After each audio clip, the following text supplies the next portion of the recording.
नमस्कार मित्रों, माता रानी की जय हो। माता रानी सबको खुश रखे, सबका जीवन हंसी खुशी व्यतीत हो, इसी मनोकामना के साथ आज हम फिर हाजिर हैं आपके लिए एक और वशीकरण विधि लेकर। मित्रों, इस विधि में हम आपको बताएंगे कि नमक से किस प्रकार से होता है वशीकरण। तो चलिए शुरू करते हैं।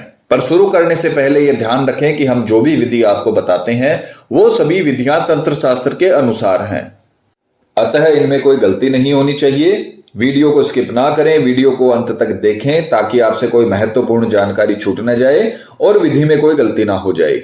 मित्रों, चैनल को सब्सक्राइब करें और वीडियो को लाइक करें ताकि चैनल पर आने वाले सभी वीडियो की जानकारी आपको मिलती रहे। और अगर आपको विधि को लेकर कोई भी सवाल या शंका है या आपके जीवन में कोई भी समस्या है जिसने आपके जीवन को नर्क बना रखा हो और उसका समाधान आप हमसे करवाना चाहते हो, तो बेझिझक हमें संपर्क करें। आपके जीवन से उस समस्या को हमेशा के लिए खत्म किया जाएगा और आपके जीवन को फिर से खुशहाल बनाया जाएगा। हमारे संपर्क सूत्र आपकी स्क्रीन पर चल रहे हैं। माताएं बहनें कठिन दिनों में इस विधि को ना करें और मांस मदिरा का सेवन करके आपको इस विधि को नहीं करना है। इन बातों का ख्याल रखें। तो चलिए मित्रों, बात करते हैं आज की विधि की। मित्रों, आज जो हम आपको विधि बताने जा रहे हैं वो बहुत ही पावरफुल वशीकरण विधि है जो ज्योतिष विद्या और तंत्र विद्या का समन्वय है। जो आप स्क्रीन पर सामग्री देख पा रहे हो, आपको एक मुट्ठी, अपने सीधे हाथ की मुट्ठी भर जितना आपको नमक लेना है, साधारण नमक जो आप घर में यूज करते हो। सफेद कपड़ा लेना है, नमक सफेद होता है और जो आप सफेद कलर होता है उस पर शुक्र ग्रह का आधिपत्य होता है और सफेद कपड़ा आप इसमें यूज में ले रहे हो। तो शुक्र ग्रह हमेशा से प्यार का ग्रह माना गया है, प्रेम का ग्रह माना गया है। तो ये जो विधि हम आपको बता रहे हैं, ये विधि तंत्र विद्या और ज्योतिष विद्या का संगम है, जिससे इतना प्रभावशाली वशीकरण होगा कि जीवन भर आपका प्रेमी आपके प्यार में तड़पता रहेगा। एक आपको लेनी है स्वयं की फोटो और दूसरी लेनी है आपको सामने वाले की फोटो। पर यह ध्यान रखना, फोटो 3 साल से ज्यादा पुरानी नहीं होनी चाहिए और साइड फेस की फोटो नहीं होनी चाहिए। मित्रों, बात करते हैं आज विधि के समय की। तो विधि का समय रहेगा किसी भी सोमवार, बुधवार, शुक्रवार के दिन ब्रह्म मुहूर्त में, सुबह 4 से 6 के बीच में ब्रह्म मुहूर्त में आपको सुबह जल्दी उठकर स्नान आदि से निवृत्त होकर इस विधि को करना है। स्नान आदि से निवृत्त होकर पूर्व दिशा की ओर मुख करके कपड़ा बिछाकर आपको बैठना है। अपने सामने आपको सामग्री रख लेनी है और जिस प्रकार से ये विधि बताई जा रही है उसी प्रकार से आपको ये विधि करनी है। अगर आपने ये तांत्रिक विधि अपने जीवन में एक बार कर ली तो फिर आपको पूरे जीवन में कभी तंत्र मंत्र की आवश्यकता नहीं पड़ेगी, क्योंकि ये विद्या, ये जो विधि है, ये दोनों विद्याओं का संगम है। तंत्र विद्या और ज्योतिष विद्या का संगम है, जिससे बहुत ही प्रभावशाली वशीकरण होता है। तो किसी भी सोमवार, बुधवार, शुक्रवार के दिन ब्रह्म मुहूर्त में आपको कपड़ा बिछाकर पूर्व दिशा की ओर मुख करके सर्वप्रथम जो आपने नमक लिया है, अपने सीधे हाथ जितनी मुट्ठी भर का आपने नमक लिया है, उसे आपको सफेद कपड़े के बीचों बीच डाल देना है। सीधे हाथ की मुट्ठी जितना लेना है, किसी का हाथ छोटा होता है, किसी का हाथ बड़ा होता है, उस हिसाब से आपको नमक लेना है, इसका ध्यान रखिएगा। उसके पश्चात जो आपने 2 फोटोएं ली हैं, उनको जलाकर अच्छे से उनकी राख बना लेनी है और एक साथ में कर लेनी है। दोनों की फोटो आपको एक साथ में जलानी है और दोनों की राख को एक जगह आपको एकत्रित कर लेना है। इस प्रकार से आपको दोनों फोटों की राख, दोनों फोटो को अच्छे से जलाना है। उनका अवशेष नहीं रहना चाहिए, इतना ध्यान रखना। अवशेष आपको नहीं छोड़ना है। फोटो को आपको अच्छे तरीके से टाइम लेके जलाना है और दोनों फोटो की राख को आपको एक जगह कर लेना है। उसके पश्चात जो आपने नमक लिया है उसमें आपको दोनों फोटो की राख, जो आपकी और आपके प्रेमी की है, उसको आपको अच्छे तरीके से इसे मिला लेना है।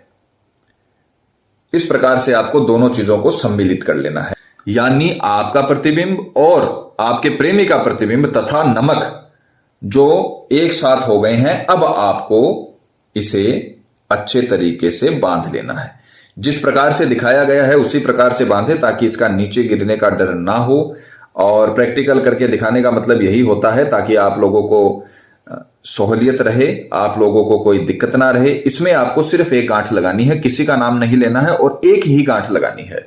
मित्रों, हम आपको नमक के बारे में बता दें कि वास्तुशास्त्र में भी नमक का बहुत ही उपयोगी वस्तु के रूप में इसे माना जाता है। और नमक के बारे में ऐसा बोला जाता है कि यह नकारात्मक ऊर्जाओं को, नकारात्मक जो एनर्जी होती है उनको खींचकर सकारात्मक ऊर्जा का प्रवाह घर में करता है। इसीलिए घर में जगह जगह पर नमक रखाया जाता है वास्तुशास्त्र के अनुसार।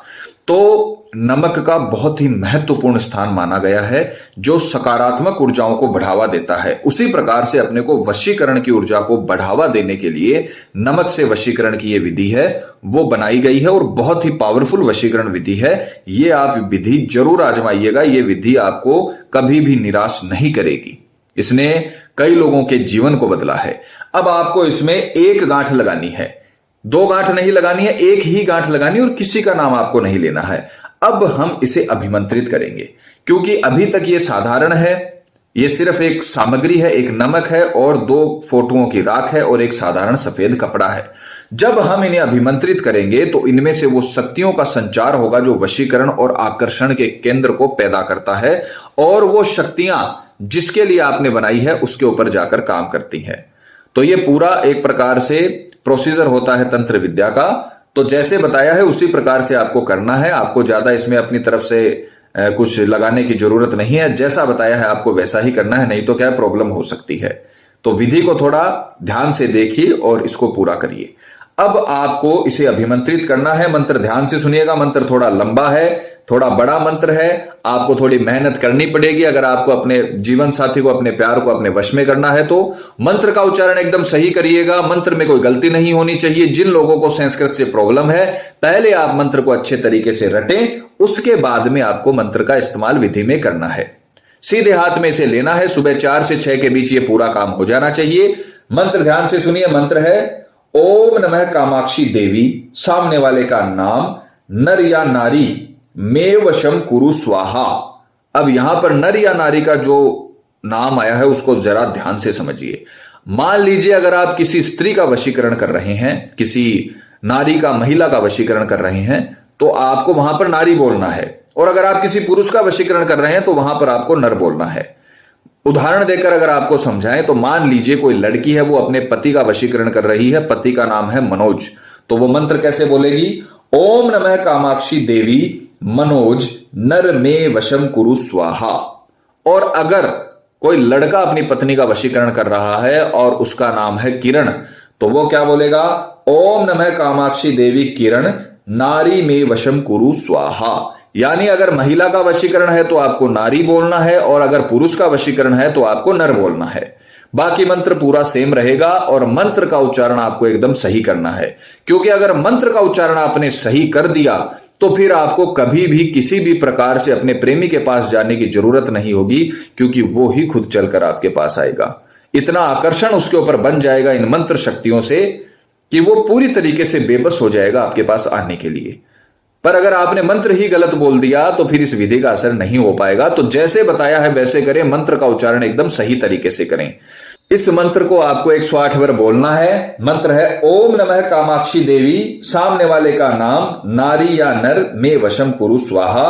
ओम नमः कामाक्षी देवी, सामने वाले का नाम नारी या नर में वशम कुरु स्वाहा। ये मंत्र आपको 108 बार बोलना है। और उसके पश्चात आपने ये जो तत्का तैयार किया है, जो सामग्री तैयार की है, उसे अपने पास रख लेना, अपनी जेब में आपको रख लेना है। और सुबह 10 से 12 के बीच उसी दिन आपको करना है। ध्यान रखिएगा, मान लीजिए आपने सोमवार के दिन ये ब्रह्म मुहूर्त में उपाय शुरू किया, तो सुबह 4 से 6 के बीच आपको इसे अभिमंत्रित करना है, ये पूरा तत्का तैयार करना है। और उसी दिन सोमवार के दिन ही सुबह 10 से 12 के बीच, यानी दोपहर होने के पहले पहले 10 से 12 के बीच 2 घंटे में आपको ये जो आपने पोटली तैयार की है, सामने वाले के जिसका वशीकरण कर रहे हो उसके या तो छत पर उसको डालना है। पूरी की पूरी पोटली को खोल के मत डालना, पूरी की पूरी पोटली को आपको सामने वाले के छत पर डाल देना है, या फिर उसके घर के मेन दरवाजे के आगे आपको इसे रख देना है। यानी ये पोटली उसके घर के पास होनी चाहिए, चाहे आप उसके घर के किसी भी साइड रखो। चारों दिशाओं में से आप उसके छत के ऊपर भी डाल सकते हो, अगर उसके घर के आसपास अगर कोई खाली जमीन है वहां पर भी आप इसे रख सकते हो, या घर के प्रवेश द्वार के आगे भी या उसके समीप भी आप इसे रख सकते हो। कहने का मतलब यह है कि इससे जो रश्मियां निकलेंगी वो उस इंसान तक पहुंचनी जरूरी है, तो उसके घर के समीप आपको इसे रखना अति आवश्यक है। धीरे धीरे ये अपनी रश्मियों का, अपनी एनर्जी का, अपनी ताकतों का फैलाव करेगा, और जिस व्यक्ति के नाम से जिस व्यक्ति के अक्स से, जिस व्यक्ति के प्रतिबिंब से आपने वशीकरण किया है, उस व्यक्ति को ढूंढेगा और उस पर जाकर उसके चारों ओर आवरण बना लेगा। जैसे जैसे वो व्यक्ति श्वास लेगा वैसे वैसे ये जो एनर्जियां, ये जो वशीकरण की शक्तियां हैं उसके शरीर में प्रवेश करती जाएंगी और वो व्यक्ति आपके लिए विचलित होने लगेगा, क्योंकि आपने उसके अक्स के साथ अपने अक्स को मिलाया है और तंत्र मंत्र क्रिया से आपने वशीकरण का काम किया है। मित्रों, अगर ये विधि आपने जीवन में एक बार कर ली तो हम आपको गारंटी देते हैं कि आपको कभी भी किसी तांत्रिक या तंत्र मंत्र की आवश्यकता नहीं पड़ेगी, क्योंकि आपका प्रेमी जीवन भर के लिए आपका गुलाम बन चुका होगा, आपके प्यार का गुलाम बन चुका होगा। यहां पर गुलाम बनने का यह मतलब नहीं है कि वो गले की घंटी बन जाएगा या घर के आगे आके बैठ जाएगा, ऐसा नहीं है। जिस प्रकार से आप उसे प्यार करते हो उसी प्रकार से वो भी आपसे प्यार करने लगेगा, क्योंकि जब आप किसी के आकर्षण में आते हो तो उसके गुलाम बन जाते हो, उसके प्यार के गुलाम बन जाते हो, उसके रूप के गुलाम बन जाते हो। उसी प्रकार से यहां पर तात्पर्य यह है कि जब आप किसी के गुलाम बनाए जाते हो तो आप उसके आकर्षण में आ जाते हो। मित्रों, हम हर विधि में आपको समझाते हैं कि ये विधियां सिर्फ देखने से नहीं होता है, सिर्फ देखने से नहीं होगा। आप ये विधियां करिए, जीवन में इन विधियों को आजमाइए। तंत्र विद्या हमें तोहफे के रूप में मिली है, ज्योतिष विद्या हमें तोहफे के रूप में मिली है, इनका इस्तेमाल करिए। अगर हम भारतीय इसका इस्तेमाल नहीं करेंगे तो क्या कौन करेगा? विदेशी थोड़ी करेंगे। ये हमारे पूर्वजों ने बनाई, हमारे ऋषि मुनियों ने बनाई है, हमें ही इसका उपयोग करना है।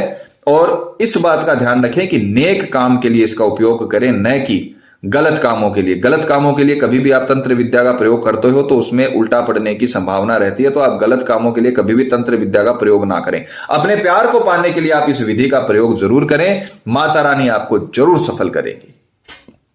मित्रों, विधि को लेकर आपके मन में कोई शंका या सवाल है, या आपके जीवन में कोई भी प्रॉब्लम है जिसने आपके जीवन को नर्क बना रखा हो और अनगिनत उपायों के बाद भी आपको समाधान नहीं मिला हो, तो आप हमें बेझिझक संपर्क करें। आपकी हर समस्या को हल किया जाएगा और आपके जीवन को फिर से खुशहाल बनाया जाएगा। और अगर विधि करते वक्त आपसे कोई गलती हो गई है तो घबराने की आवश्यकता नहीं है, आप हमें संपर्क करें, उसका इलाज आपको बताया जाएगा। या फिर अगर किसी भी कारणवश आप ये विधि नहीं कर पा रहे हो, आपको सुविधा नहीं हो रही है, आप ये अपने से विधि नहीं कर पा रहे हो और आश्रम से ये विधि करवाना चाहते हो, तो आप हमें संपर्क करें। आश्रम से ये विधि आपके लिए संपन्न की जाएगी। हमारे संपर्क सूत्र आपकी स्क्रीन पर चल रहे हैं। इसी के साथ जय माता दी मित्रों, माता रानी सबका भला करे, सबकी मनोकामना पूरी हो। मित्रों, अगर आप भी माता रानी को मानते हो तो कमेंट बॉक्स में जय माता दी जरूर लिखें। साथ ही हमारे YouTube चैनल को सब्सक्राइब करें ताकि चैनल पर आने वाली सभी वीडियो की जानकारी आपको मिलती रहे। सब्सक्राइब करना बहुत ही आसान है। स्क्रीन पर चल रही ज्योतिष से बदले जीवन की पिक्चर को प्रेस करें। आप हमेशा के लिए हमारे साथ जुड़ जाएंगे। जय माता रानी।